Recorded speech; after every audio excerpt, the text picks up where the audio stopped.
Well, it's been a bit of a while since the car's been this far apart. Chassis, as you can see, is no longer here. So yes, I dropped it off at Sandblasters, picked it up today and dropped it back at the powder coaters. So I've been told about 2 weeks. It's a bit of a shame. I was hoping to get it done in less than a week, but it is what it is. So stuff's off the powder coating. So presently the milling machine is lightening the rear plate. We've done all the lightning mods in CAD. Now we're just machining about 2.8 kilos off the rear plate. Now we know all the mounting holes for the exhaust and various other bits and brackets. I translated them onto computer, and basically now you can kind of see. Here we go. Let's just translate it around a little bit. This is the plate. Basically now has a bunch of lightning in it, so we're talking about this plate here as such. So, well, that's been lightened. Next job on my list was the engine builder couldn't tell me exactly what the spec of these springs were. Unfortunately, I know they're a pack spring, or that's basically what they said they bought me, and that's what they charged me for, but nobody gave me the exact spec. So push come to shove, the engine was dry built with no valve train in it, to basically do the rest of the build for the car, and it kind of just got left behind while I was doing everything else. So one thing I need to confirm is the height of the springs when the valve is fully closed, and then obviously delete that, which on the cam spec here we are talking 693 thou on the exhaust, and the intake is 701. So basically we'll delete that measurement with the full lift, and the cam guru says I've got to have about 580 to 600 pounds pressure on the spring, so then I can get these springs checked for the exact distance and how many pounds they're pushing away, and we'll see if they're the correct ones. But that did mean that I couldn't build the heads up back then, so the rocker covers were on and everything was just covered up with cardboard and greased just to make sure it didn't go anywhere. So this here is a little vernier tool that basically allows me to take the spring out, put the vernier tool in, and then see exactly what the distance is from the base. We'll see what the distance of the height of the spring is once it's fully closed. I'll do it on both. It should be within the same sort of tolerance on both if the head's been machined correctly. So when you check those, I'll get the springs checked next week. Hopefully I can do it while I'm there. If the springs are good enough, then we can put it all together. If they're not, then it's another $700 odd bloody dollars to get another set of springs, but such is life. It's got to be the right ones. So once the head's built up, then we can bolt the heads on permanently. I will pull the heads off again, I've got to pull this front cover off and the damper and everything else to get this plate anodized, which is another reason the rear plate is on the machine, because I need to get a bunch of anodizing done. Once this front plate is off, I will double check the cam timing. I'm pretty sure I set it as how we wanted, but it was hard to tell at the time. We had a minor confusion of the ratio of the rocker, and it's a long story, but the first cam we had made for this, unfortunately they said on the ticket that it was LS1 rockers, not LS7.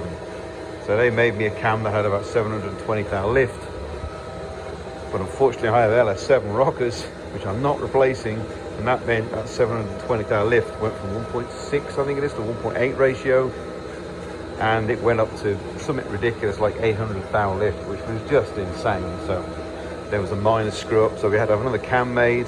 This is a special cam. So when I say special, let me rephrase that. It's a custom cam. It's a 60mm, not a 55mm journal. So it had to be made specifically for this motor. We remade the cam, I got it all in, and then the spring thing came up, and basically I had to get the car together for basically a show that I went to. So such is life. So this plate, the only minor mod that I know we had to do was this.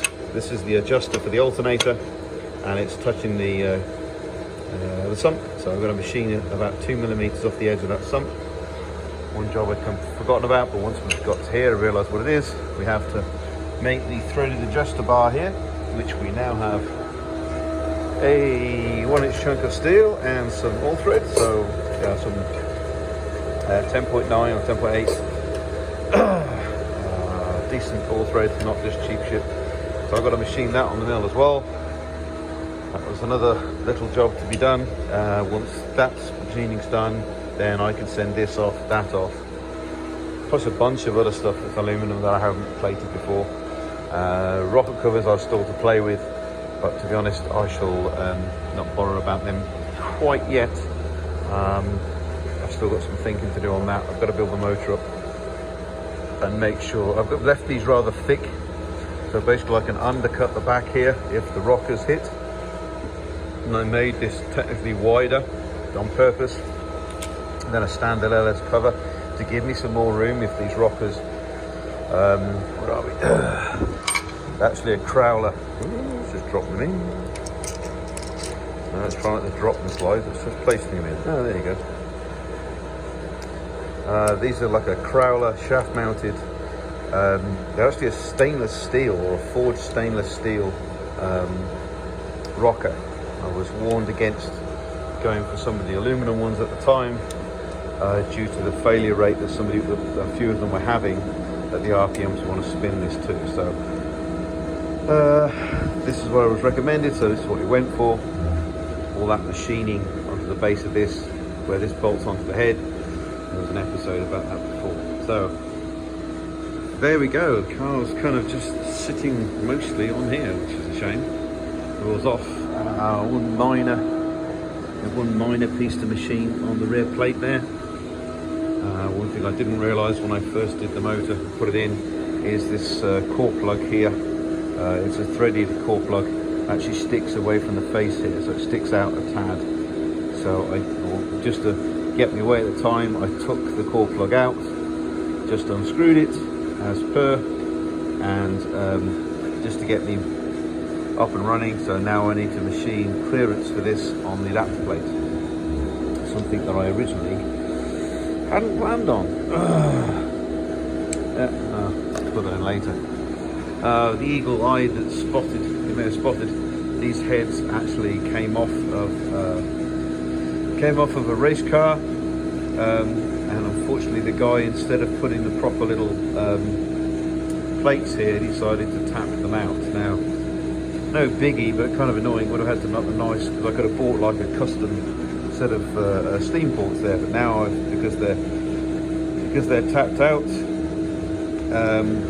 basically I have to put a threaded MPT, 1/8 MPT port in there, and then link them all up. So kind of had to make my own steam port kit. We are talking, or I've sent an email off, so I say to Daily Engineering, who did the sump.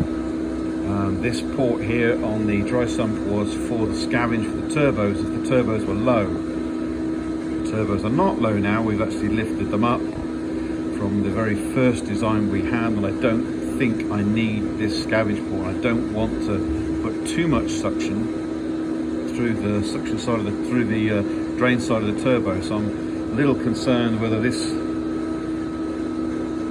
suction port here just for the turbo return is necessary. If it's not necessary, do I get a new primary shaft for here and basically take that suction section out and just put the oil air separator one port back? So I'm in this. I've started an email conversation with the guys, so we'll see how that goes. If he recommends I'm just worrying over nothing, then I'll keep it, and we'll just put a T in here and then run to either turbo. I did think of a way of not having too much scavenge suction in there by basically putting this into a little tiny tank. It would have only had to be quite small, and then running off of either side of the tank and then running a vent back up to the rock cover. But that's kind of getting a bit silly. It thought me, well, you know, is it best just remove that, not need it? Now my turbos are high and not low slung, so I don't have a problem draining back. But we'll see. I'm not sure. We'll worry about that later. So yeah, motor's out, valve train's going to go in hopefully in about a week or so's time. Gearbox has a small mod to make. We need to modify here to put a GT2 style clutch master cylinder in. Didn't actually think I'd end up going with a Porsche style clutch, but I have now. It's actually a Kennedy Engineering 2-plate cerametallic with a lower pressure plate, mainly because the LS motors don't like crank thrust, so you can't fit, well, you can fit the heavy duty pressure plates, but what tends to do, it tends to wipe the crank thrust bearing out. So I've gone for that combination, so I need to modify the box. So I've got lots of little bits to do, plenty enough to keep me going the next 2 weeks till the chassis comes back. Once the chassis comes back, it's going to be all hell let loose, and I'll be working every hour that God sends to get the car together. Fingers crossed, come end of March, early April, we will start the wiring loom. Hopefully going to have help from an expert who's done lots of wiring looms. He's not a local guy, but he's not that far away, so we're going to get him in to basically just speed up the loom process.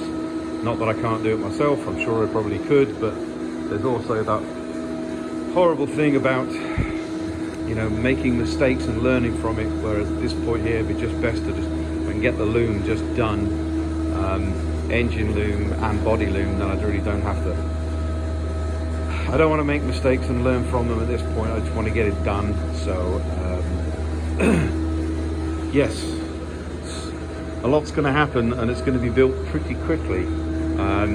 Obviously it doesn't take very long to take the car apart. It doesn't very long to actually put it back together once all the parts are made and plated and anodized, and all the bolt holes are already drilled. You know, all the aluminium panels, apart from the floor, are already pre-drilled on the chassis. So pretty much put the panels up, run the drill through to make sure the holes are the correct size for the rivets after they've been powder coated. And pretty much we can throw all the aluminium panels on pretty quick. There are some aluminium panels that are going to be powder coated, but I shall do them as per. The underneath panels can be done, can actually be done last. That's not really a problem. It gives me more access to do other stuff, so I can put them on last, lift it up and do that.